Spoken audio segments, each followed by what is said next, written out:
2 frames behind. Well, it looked as if Ronnie was walking away with the match, and he was prime position here, and this game's all about fractions at times, and there was a shot there where he's played the black. You can't see a problem here, but the white just seemed to keep on running, and you mentioned millimeters, and that's what stopped him from winning the frame. We'll just show you with Hawkeye. Anywhere around where Hawkeye's played the shot, he's perfect, but well, Hawkeye's always right, Stephen. But it's incredible. I mentioned that he was starting to run away with the match, and as you said, could that fluke be a turning point?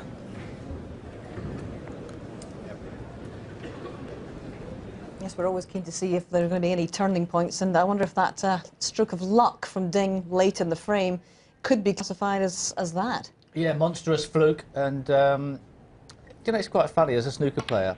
If you're sitting in your chair and that happens, how annoyed do you get when the crowd clap?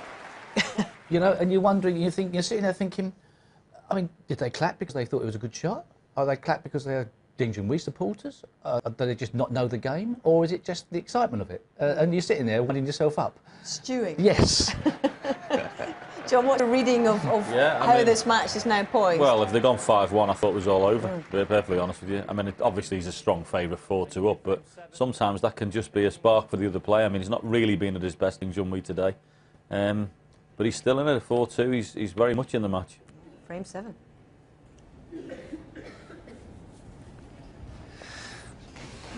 Yeah, you can't beat a little fluke at the right time.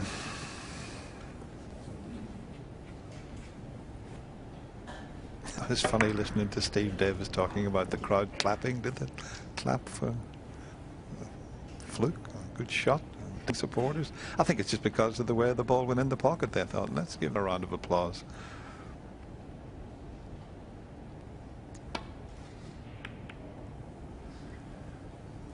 Talking about being focused when you're out there, I remember the World Champions against Steve Davis once. Stephen, he missed the ball in the corner pocket, jumped up in the cushion, ran along the cushion and dropped in the pocket.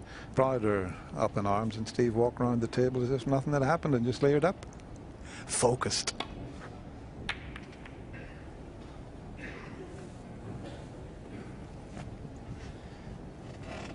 Yeah, he was miserable around the table, wasn't he? Rich coming from me.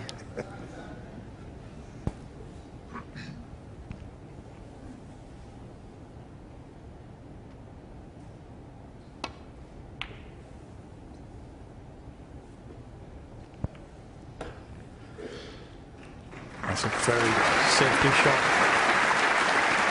Oh, the pace is superb.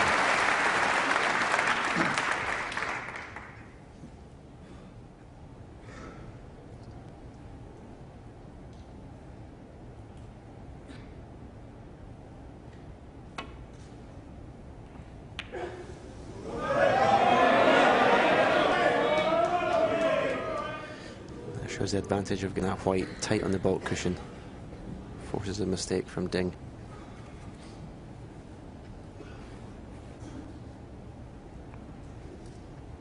If that white was a couple inches off the baulk cushion, it would have been no problem, Dennis, to get the white back to baulk. Tight, so difficult, tight under the cushion. Well, yeah, it's always been the name of the game. There's some fantastic potters in the game nowadays, and we see most of them here, the top 16, but the good tactical game plays such a key part to success in the game of snooker, and Ronnie has that element to his game. He can be as good a tactical player as 6. Anyone that's ever played the game. And Ding, from tight on the cushion, tried to just hit that a little bit thicker. He just caught it too thin, that red.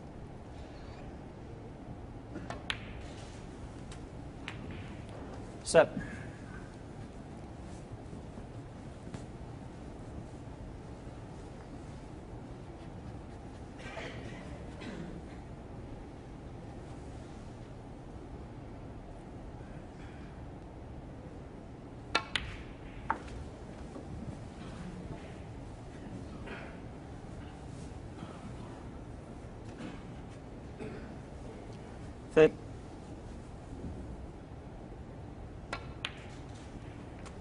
40.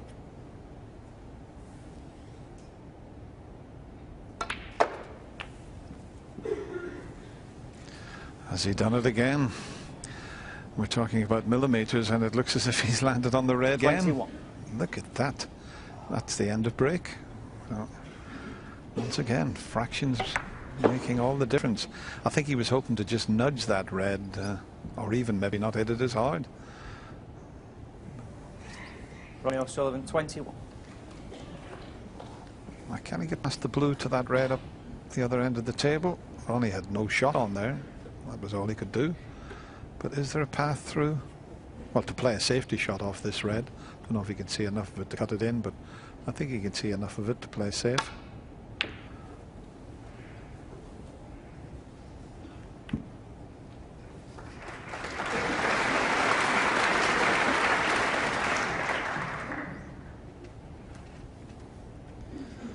But those two, the two lapses in positional play from Ronnie we've seen in the last two frames will irritate him more missing a pot.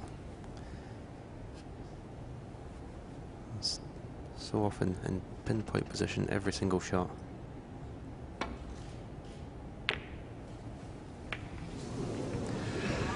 And that'll certainly irritate him as well. He got the double kiss. It wasn't an easy safety shot he was faced with, but suddenly this match is turning slightly.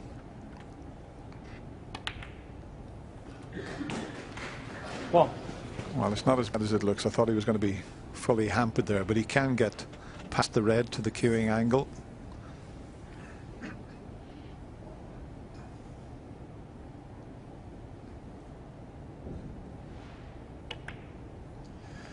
And you talk about fractions, even there, a fraction made all the difference. If he's hampered with the pink, or hampered with the red, that would have been a tough pink. 7. It's just been a couple of fractions that have caused the problems for Ronnie in the last two frames. 8. And we know what Ding is like if he gets on a run. He's quite capable of winning a couple of frames in no time at all.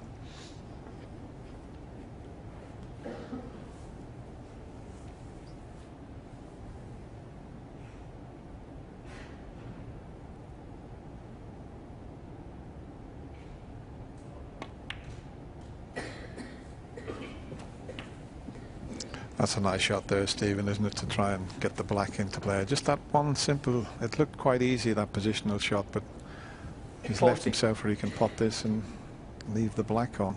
Black may be tied up, that's the only problem for him. But it was a delicate little shot that he played there.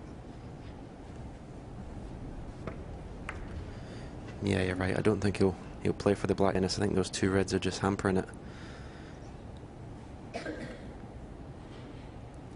He's not being his best scoring today. His highest rate is only 58, which is unlike Ding in a match that there's been 6 frames played. 15. Obviously he's lost 4 of those frames, but I only expect him to make him big year the dragon, Dennis. Well, you've just come back from China. One day you went there for the do like you out in that part of the world, Stephen. You're heading back out again at the end of the month, I believe. China snooker's become a huge sport in China. And obviously a lot of that down to this player we're watching at the table here.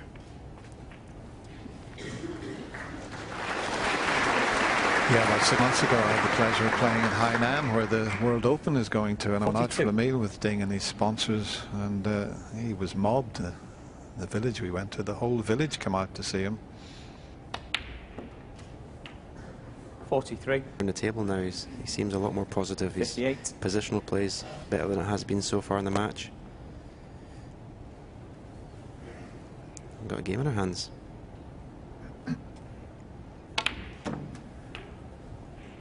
Well, 59. He puts his head in his hands. He didn't intend cannon into the black, but can he pot the black? And it might be a natural angle to move that red that's near the side cushion. It wasn't what he was intending. He didn't even want to have to bother with this.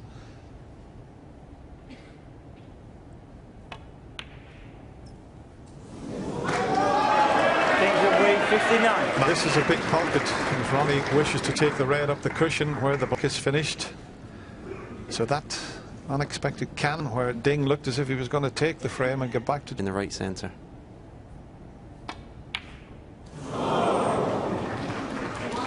Ronnie O'Sullivan, 8. Still fancied him the way he's been playing to get that, but that has handed the frame to Ding now. So it'll be a relieved Ding Junhui that felt he might just have missed the boat there, but Ronnie didn't take full advantage.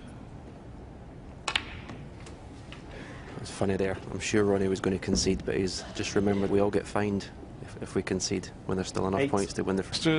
The first match, and well, who's to say it might now go all the way. It 32 looked in a the frame. foregone conclusion. Ding It's Junhui. not that now. Ronnie O'Sullivan just a couple of inches made all the difference in the last few frames. Just one behind now. 4-3 the Rocket. Yes, it was looking like a stroll around Alexander Park at one point for Ronnie O'Sullivan, but suddenly Ding Junhui scents the chase now, and he's very much in it, isn't he, Steve? Yeah, you never know what's going to happen in a snooker match, which is the reason why you should never ever sort of predict that one player has the evil eye over the other. That would be a stupid thing to do. Right. Misposition by Ronnie O'Sullivan on a couple of occasions has cost him dearly, and I can only assume that the cloth is either fractionally faster or very reactive. That may be the reasons why. We talked about that fluke in the last frame, or the 2 frames to go see now, and how much of a bearing that can have. And you made a very good point, Steve, about stewing in your chair when the crowd applauds something like that. Have you experienced something like that yourself, John? Yeah, of course you have. Loads of times. Nearly every match you play, there'll be a fluke somewhere or other. But it's looking like a really big fluke now. Yeah. I mean, if that had gone 5-1, honestly, that was shake hands and It was off over. on you know, start the engine. But not the moment. It's 4-3 again, and then